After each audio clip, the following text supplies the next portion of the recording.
হাসিনা মরলে চিনি দিব রে, পাবলিক খাওয়াইলো জিলাপি। হাসিনা মরলে চিনি দিমু রে, পাবলিক খাওয়াইলো জিলাপি।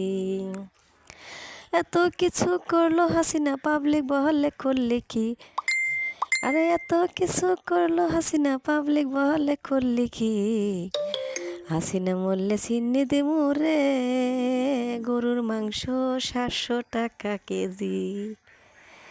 তাই তো পাবলিক খাওয়াইলো এখন 250 টাকার জিলাপি। তাই তো এখন পাবলিক খাওয়াইলো 250 টাকার জিলাপি। হাসিনা গেলে জিলাপি দিব রে, পাবলিক খাওয়াইলো মিষ্টি কি? হাসিনা গেলে জিলাপি দিমু রে, 700 টাকা কেজি গরুর মাংসটি।